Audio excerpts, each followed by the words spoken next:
આદિવાસીઓના અધિકાર માટે લડત આપતા સ્વૈચ્છિક સંસ્થાઓ, યુવાનો અને પ્રબુદ્ધ નાગરિકો સાથે સંવાદ કરવા માટે લોકસભાના વિપક્ષના નેતા રાહુલ ગાંધી તારીખ 23 માર્ચના રોજ વડોદરા આવશે.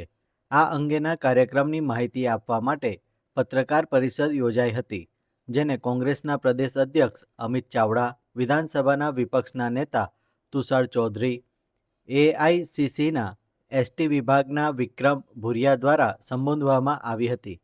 કોંગ્રેસના પ્રદેશ અધ્યક્ષ અમિત ચાવડાએ જણાવ્યું હતું કે ગુજરાતના આદિવાસી પટ્ટા ઉપર જે લોકો લડત આપી રહ્યા છે એવા સ્વૈચ્છિક સંસ્થાના યુવાનો, મહિલાઓ, કાર્યકરો તેમજ લોકો સાથે સીધો સંવાદ કરવા રાહુલ ગાંધી ગુજરાત આવી રહ્યા છે. અંબાજીથી ઉમરગામ સુધીના વિસ્તારના પ્રશ્નો ઉપર ચર્ચા કરવાનું આયોજન કરવામાં આવ્યું છે. બપોરે 1 થી સાંજે 6 વાગ્યા સુધી આ સંવાદ યોજાશે. પ્રબુદ્ધ લોકો આ કાર્યક્રમમાં જોડાઈ ચર્ચા વિચારણા કરશે. રાહુલ ગાંધી 1 કલાક રોકાશે અને તેઓ વિવિધ મુદ્દાઓ ઉપર સંવાદ કરશે. કોંગ્રેસ આગામી સમયમાં લોકોની વચ્ચે જે તેઓના અધિકારો માટે લડત આપશે. જંગલ જમીનનો અધિકારનો કાયદો 2006માં લાવવામાં આવ્યો. આજે 20 વર્ષ પછી પણ 50% દાવાઓ નામંજૂર કરવામાં આવે છે, પેન્ડિંગ છે.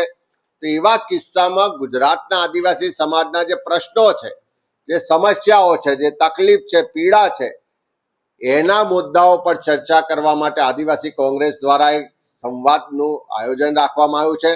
આદિવાસી અધિકાર સંવિધાન સંમેલનના નામે આ કાર્યક્રમ થઈ રહ્યો છે અને એ કાર્યક્રમમાં એક્ટિવિસ્ટો, એનજીઓના પ્રતિનિધિઓ, સામાજિક કાર્યકરો, રાજકીય કાર્યકરો, યુવાનો, પ્રોફેશનલ્સ બધા જ લોકોને આમંત્રિત કરી અને આ સંવાદના કાર્યક્રમમાં એમની સાથે સીધા જોડાવા માટે આપણા દેશના વિપક્ષના નેતા આદરણીય રાહુલ ગાંધીજી આવી રહ્યા છે.